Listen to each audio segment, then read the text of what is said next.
to Bible Study Hub. I am your host, Anne. So glad that you're with us as we finish up the book of Daniel. I cannot believe we are about done with this book.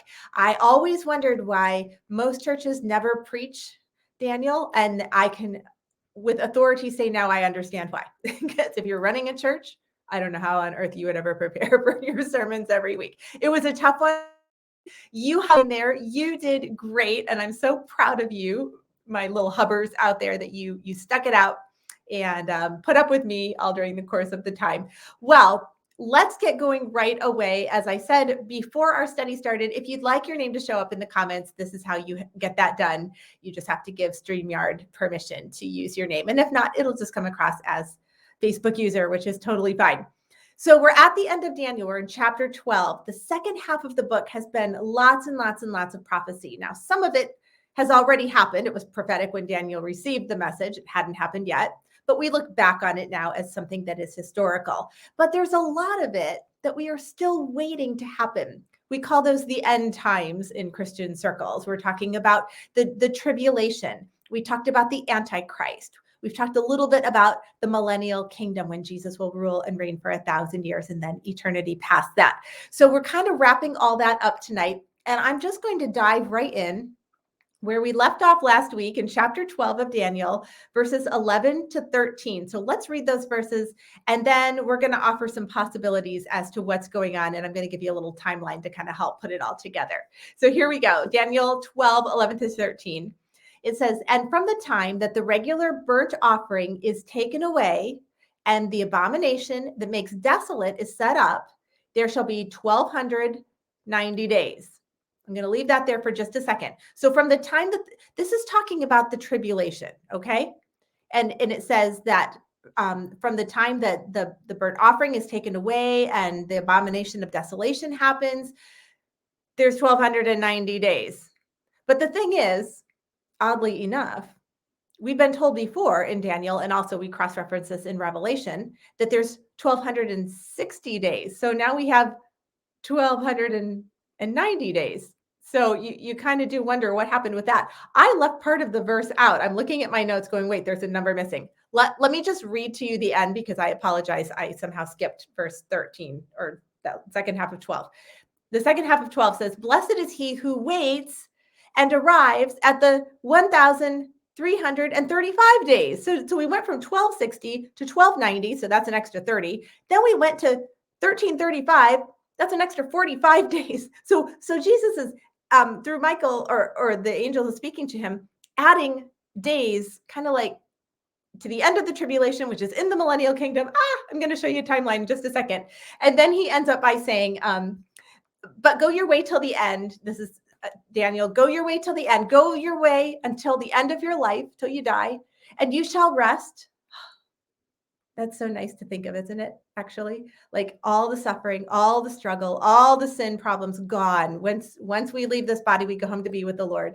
And then you shall stand in your allotted place at the end of days. In the Millennial Kingdom, Daniel, you've got a job to do, and you're going to have to wait and see what that is. So let me go ahead and put up a little timeline that I made just to try to help and make sure that this is clear.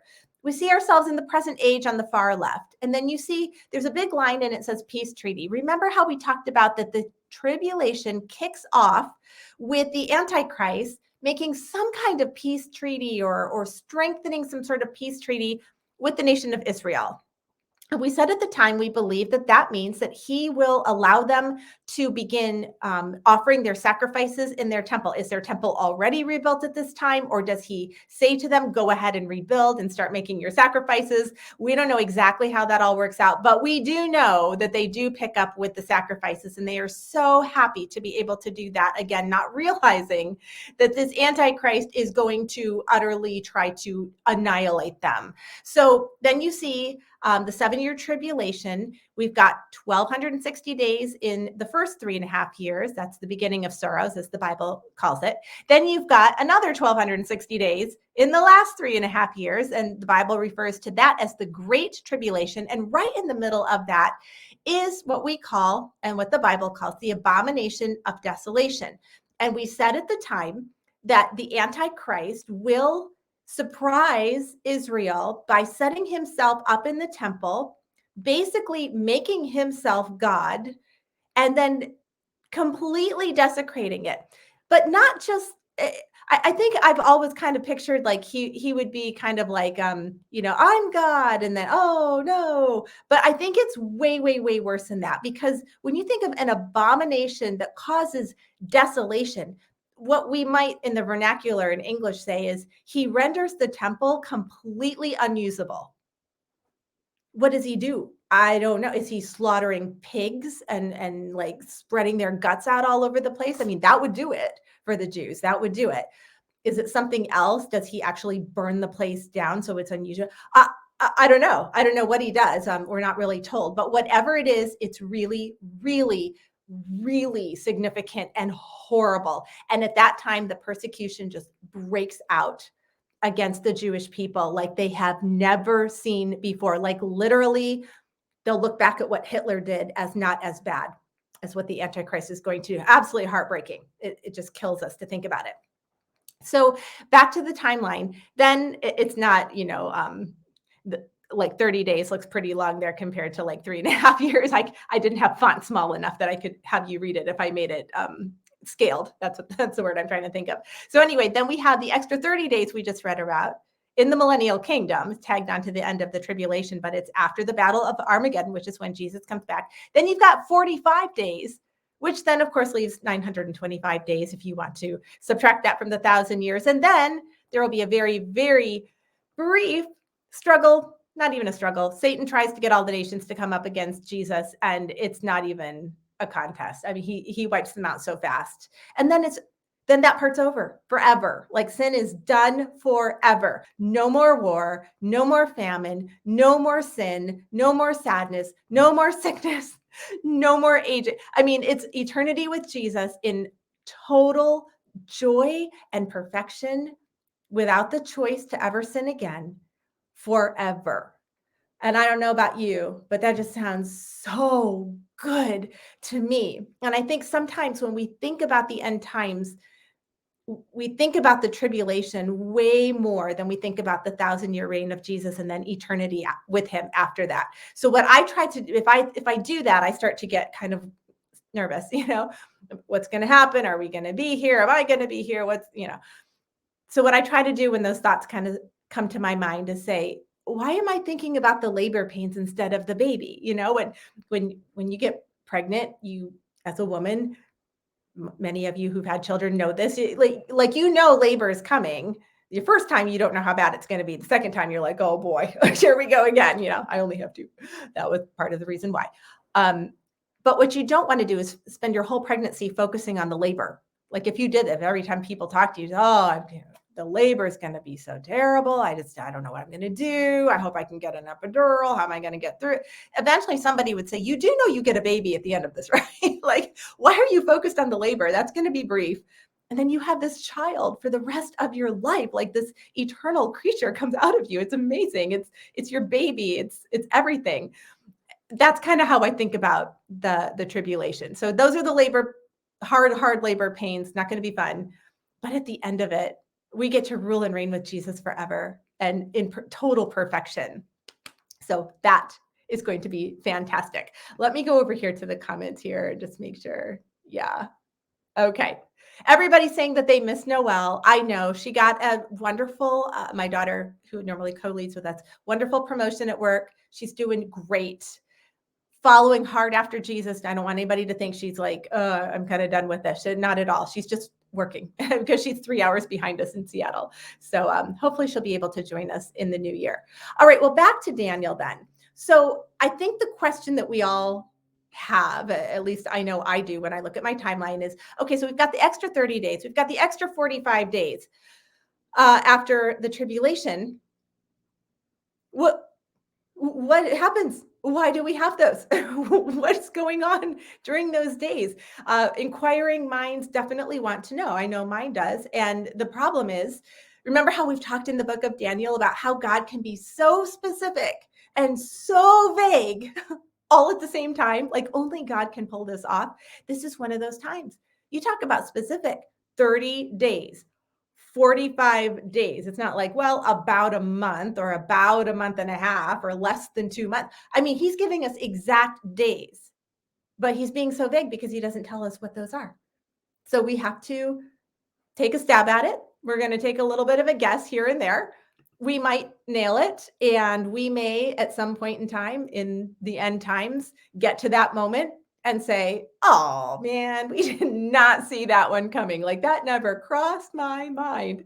And I have a feeling that's probably more what it will be. But let me give you 3 possibilities and just for fun, and then you can decide which one you think might be the one. So idea number 1, this is where most evangelical Bible commentators fall, and it's valid. It may be the right one. They seem to say that they believe it will take Israel about 30 days to rebuild, what their temple, whatever happened to it in the Abomination of Desolation, 30 days to rebuild that. And then they say after that, for the 45 days, that is when Jesus is going to judge the nations and separate the sheep from the goats. Now, if you're not familiar with the passage in Matthew, you might be saying, why is he dealing with sheep and goats in the Millennial Kingdom?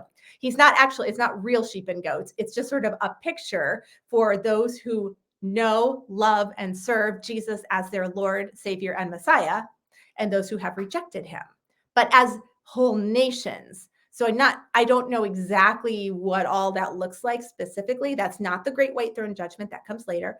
But we can read about this actually in Matthew, and I think it's valid. I'm just going to read Matthew 25, 31 to 34. Then I'm going to sort of skip some verses and I'm going to go to 41, but you can read the whole passage if you want to. So this is Jesus saying, when the Son of Man, probably Bar Anash, by the way, if you were with us earlier in Daniel, when the Son of Man comes in his glory and all the angels with him, then he will sit on his glorious throne. So we're talking about the Millennial Kingdom here. Before him will be gathered all the nations, and he will separate people one from another, as a shepherd separates the sheep from the goats. And then he will place the sheep on his right, but the goats on his left.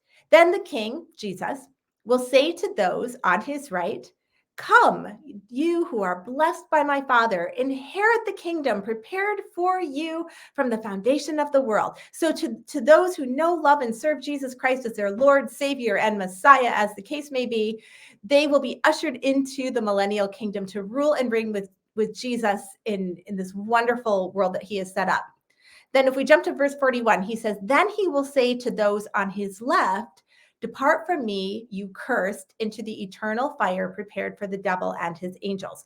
So they end up going to hell. So what these commentators say is first 30 days, maybe build the temple back up or clean, whatever they have to do to get it functioning again, because there will be sacrifices made in the millennial kingdom. We learned that in the book of Luke, kind of blew our mind. If you're Jewish, I don't think it's nearly as mind-blowing as if you're Gentile.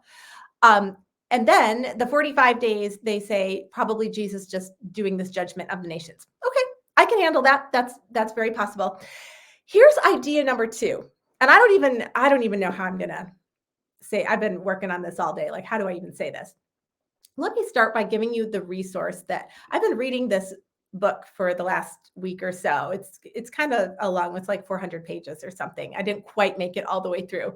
But there's a guy named Joel Richardson that I do follow, listen to, read his stuff.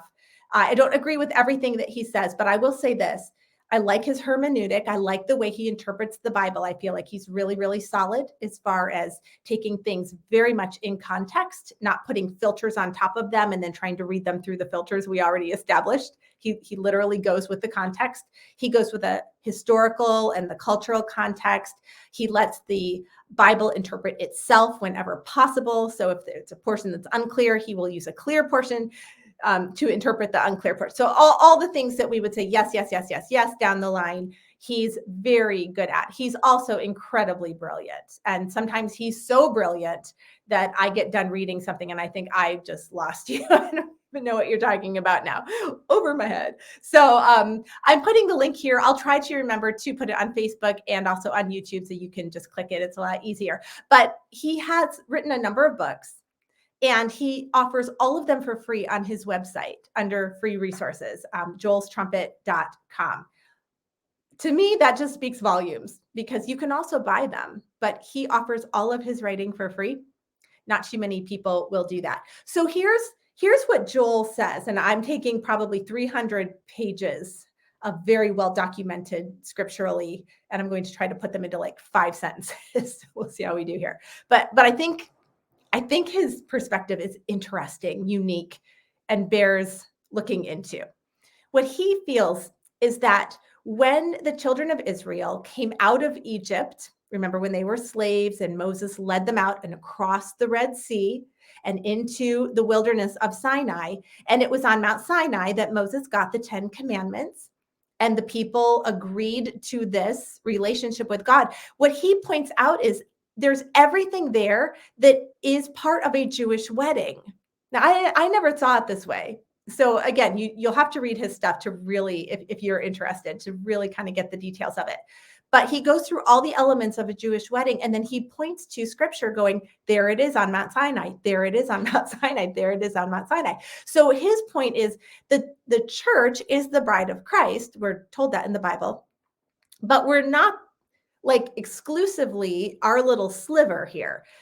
That originally God chose Israel to be his bride. We were grafted into that as spiritual children of Abraham, all together collectively as the bride of Christ, the church and Israel. But he says that because Israel broke that marriage covenant, like they broke it so fast. I don't know if you remember the story, but before Moses even came down from the mountain with the tablets, with the 10 commandments, which is like the wedding vows, they were already worshiping this golden calf that they had begged Aaron to make for them. They said, well, we don't know what happened to Moses. He's probably not coming back. Make us a God we can worship. And Aaron was like, okay. And he makes them this golden calf and they begin worshiping it. It was one of the Egyptian gods. They picked it up from Egypt, no doubt.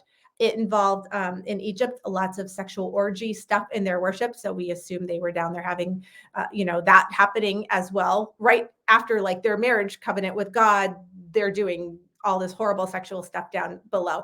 And when Moses took and threw the tablets down and broke them, it wasn't that he just got mad and lost control and he just, like slamming a door or something. Like that was a picture of what they had done to the marriage. Like you broke covenant. And then throughout the Old Testament, God refers to his people. I mean, not exclusively. I mean, sometimes he's a shepherd, sometimes he's a father, there's other metaphors, but they are so much his children, Do I literally have one person watching right now? Did I cut out? Can somebody please comment? Okay. This is really weird. Okay, guys, I'm so sorry. No, I should have full signal. I'm still here. Okay. It's saying that there's one. Okay. Everybody's here. Okay. I'm so sorry. It says that there's one person watching. And I thought either I'm that bad tonight, which is possible. I'm good. Okay. Lee just came in and gave me a thumbs up. I am so sorry. Thank you all. Okay. So you're all good. For some reason, it's telling me I have one person watching. And I thought either I've cut out or I am really that bad. And after the week I've had, it's very possible everybody just was like, bye-bye. And they left. Okay. Thank you. Okay, you're all here. I hope I don't have to edit all that stuff out. To continue, they broke the marriage covenant. Throughout the Old Testament, God continues to pursue them. They continue they'll return to him, then they'll leave him. The whole book of Hosea, if you're familiar with that, it's a picture of God and Israel. And God literally has Hosea marry a prostitute to show the Israelites what it's like to be married to them. And it is horrific what he goes through. So that's kind of Joel's perspective. And what he ends up saying in his book, I think it's called From Sinai to Zion, is the book that I'm reading, is that because of their unfaithfulness to God as their husband, they were never able to realize in the fullness of what God had for them in store. So he led them out of the wilderness up to Israel to take possession of the land that he promised Abraham. But as you know, the story goes, I mean, it was just harrowing. They didn't believe God. They were afraid. They were complaining. They didn't want to do stuff. And so as a result, they've never possessed the land in its fullness that God had promised to them. That is still to come in the Millennial Kingdom. And he says that is Okay, so here's where it gets really interesting. He says, rather than Jesus coming back after the Battle of Armageddon and basically like descending onto the Mount of Olives, which is what I have always pictured, probably been taught, probably seen in pictures, I don't know. He says he thinks that Jesus will actually return to Mount Sinai, gather his exiled people who have fled to the wilderness, gather them down there as he did after the Exodus, and he will march up through the countries that have been so horrible to Israel and have persecuted her so badly, both in the distant past and also it will have been just very recent past at this time. He will destroy them on his way up. He will make his way up to the Mount of Olives, and he will stand on the Mount of Olives. If you're thinking, no, he lands on it. Actually, the Bible doesn't. He makes a good point. It doesn't say that. Zechariah 14:4 says, on that day, his feet shall stand on the Mount of Olives that lies before Jerusalem on the east. And the Mountain of Olives will be split in two from the east to the west by the wide valley, so that one half of the mount shall move northward and the other half southward. So if you're familiar with that passage, you probably, like me, always pictured somebody kind of like Jesus landing and descending down. Joel says, I don't think so. I think he's going to descend in Mount Sinai.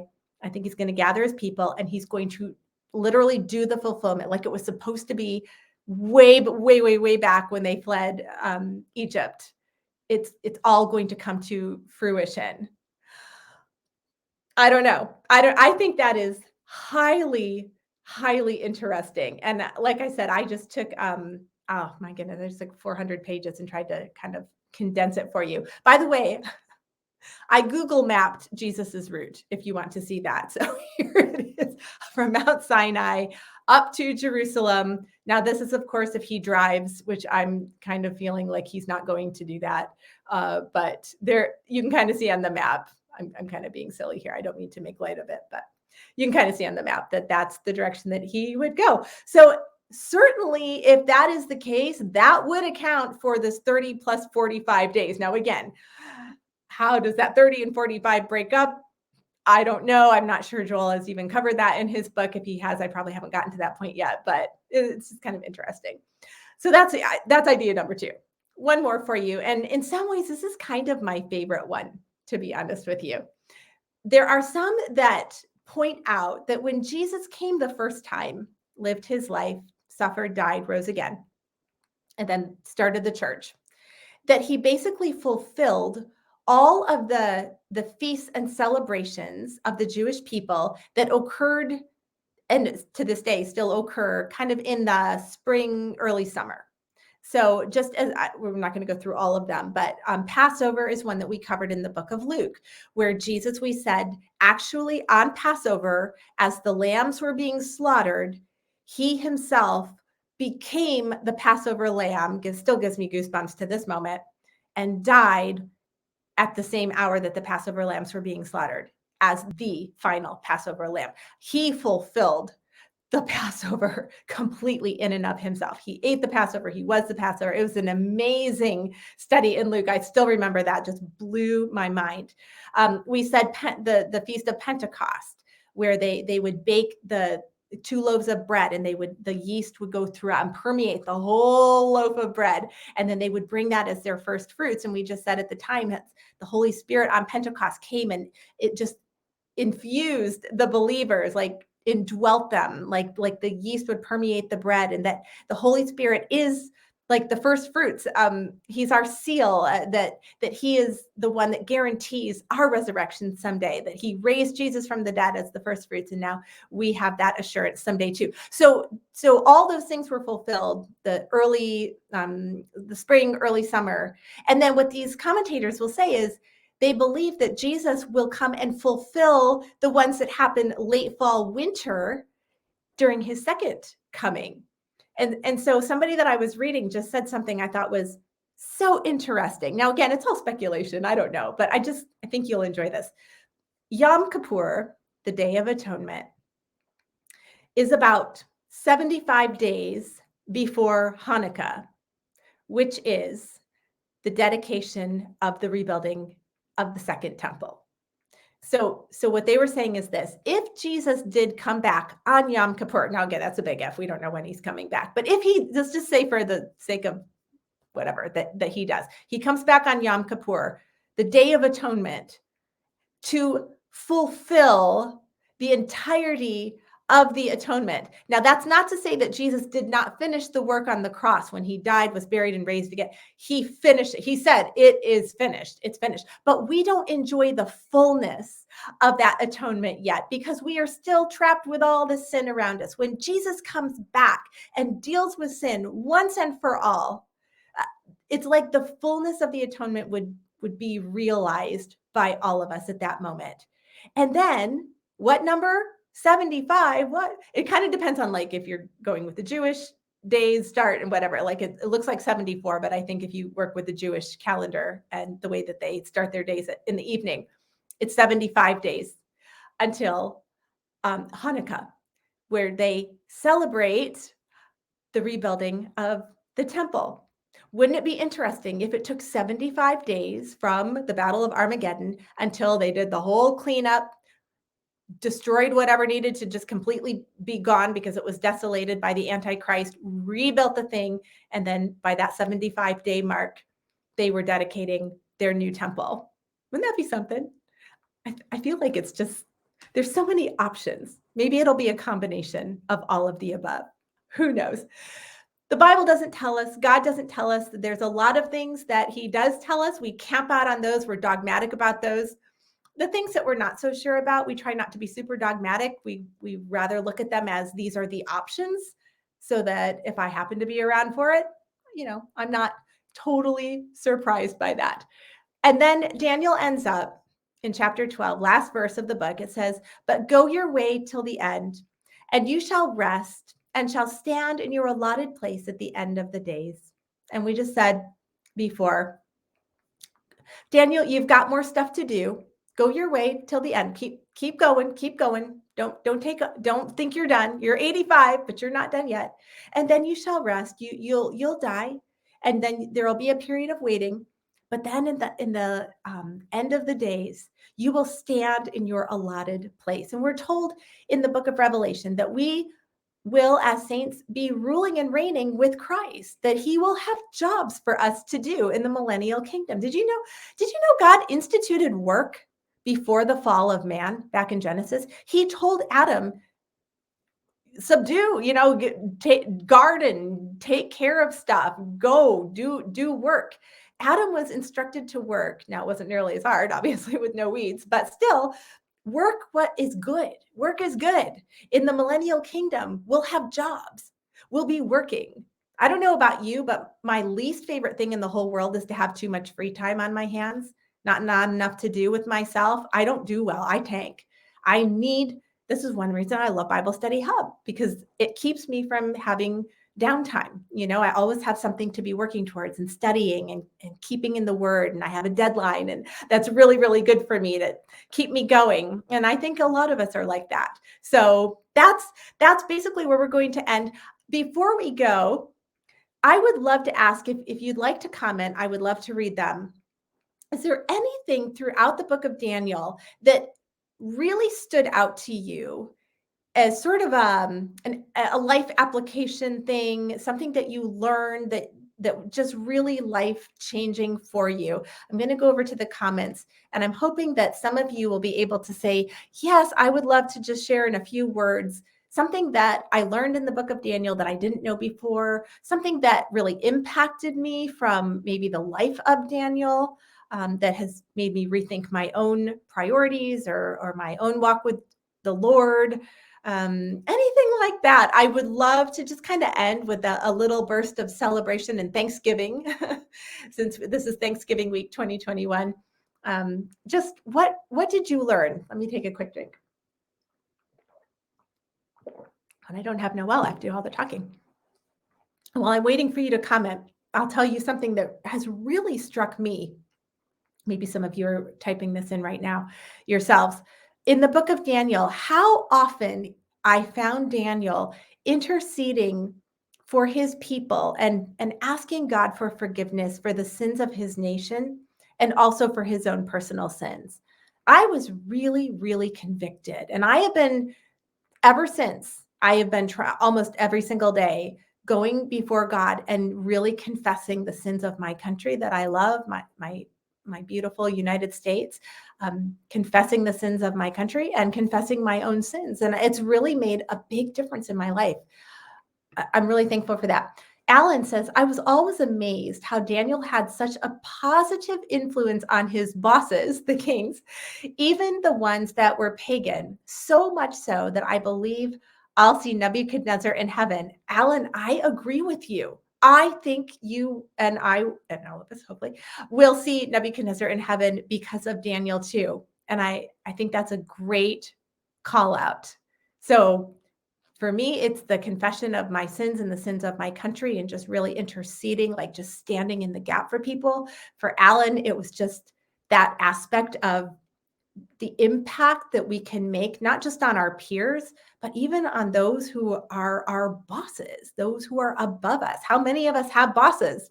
Unless you're retired, you probably have one that you work for, either that or you are the boss. But even if you're the boss, you have to answer to somebody, right? Everybody does. Anybody else have anything? Susie is commenting here. She says, I learned that no matter whatever happens in the future, I don't have to worry because God already has it all worked out. Amen, Susie.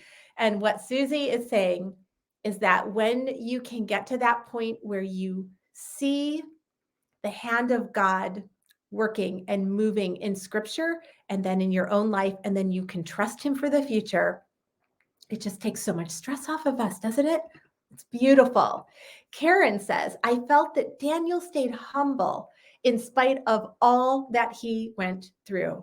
Boy, Karen, that is a great call out. I love that because I'm thinking most people, if we talked to that many angels and we interpreted that many visions and dreams, and we were in that high of a position, like number 2 guy in the country, number 3 guy in the country, whatever he was, it would be very easy to get prideful. And you're right. We never, ever see Daniel fall to any sort of pride. He remains humble the whole time. That is really inspiring. Anybody else before we go want to comment anything that you've learned? Yeah. Oh, okay. Oh, Lori says, I had never heard of Christophany before. That's right. And for those of you who are new watching, you're like, I've never heard of it until right this minute. Don't know what it is. Lori would tell you if she were talking to you live like I am, that a Christophany is a pre-incarnate appearance of Jesus Christ. It was him appearing before he was born in Bethlehem. So we see that happen in the book of Daniel. Somebody says the importance of faithfulness in spite of the circumstances or culture. Yes. So when Daniel was faced, and his friends too, with a number of times where it was either be faithful to God or probably die a horrific death, the choice was to be faithful. And then God, in his providence, decided to rescue the 3 boys, Shadrach, Meshach, and Abednego, and also Daniel from the lion's den. That was a great call out. Thank you so much. Roberta says, when we talked earlier about the trib, you mentioned you thought maybe here during we may be here during some of the 7 years. I always believed we would be gone during those years, but it made me think a little differently. Yeah, I was raised on a pre-tribulational rapture, that the church would not be here for the tribulation. In fact, pastors guaranteed it. They promised it to us. It was gospel truth. And through my study of the scriptures, I became more and more uncomfortable with that based on what I was reading, and felt like it was a filter that if you put the filter on top, you can make it make sense. I'm not there anymore with it. I hope I'm wrong. I hope it's true. I'd love that.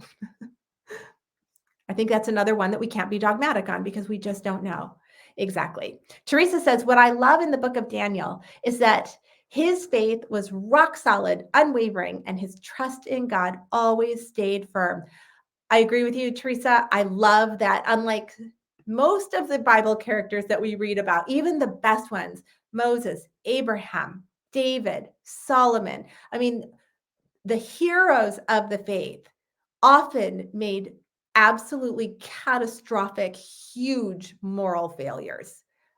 Daniel, we don't read of a single thing he did. Now we know he's confessing his sin, so obviously he's a sinner, but whatever he was confessing did not rise to the level nearly like some of the others that fell to immorality and deception and murder and things like that. So I love that Daniel shows a life of a man fully devoted to God, that there is deliverance, and even on this side of heaven, there that God can help us just be delivered from just the most heinous sins in our lives if we're faithful to depend on Him for that and to work with Him in that. All right. Well, thank you so much for being with us for the book of Daniel. We are going to take a break between now, which is November 22nd, 2021, and the beginning of January on Monday nights. We're just going to just catch up on stuff that you missed on YouTube or whatever you want to do. Focus on Thanksgiving right now. And then, of course, the Christmas holidays. We celebrate the birth of Jesus and all that entails. So we just want to give you some space to do that. I would like some space to do that myself.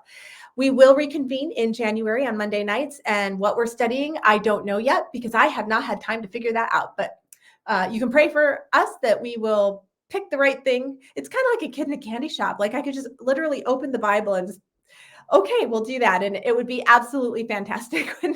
You can't go wrong. You can't pick a bad book. So whatever God leads us to do, it'll be great. We will be taking this Thursday night off, of course, because it's Thanksgiving. So we're not going to have Bible study Thursday night.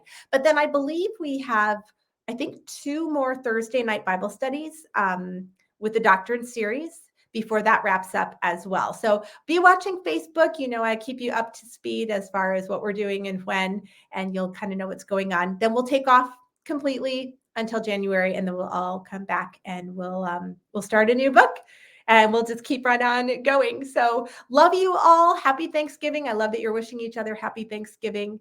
Hope you all have a wonderful time. Thanks for being with me tonight. And that was just kind of a crazy study. So I appreciate you putting up with it.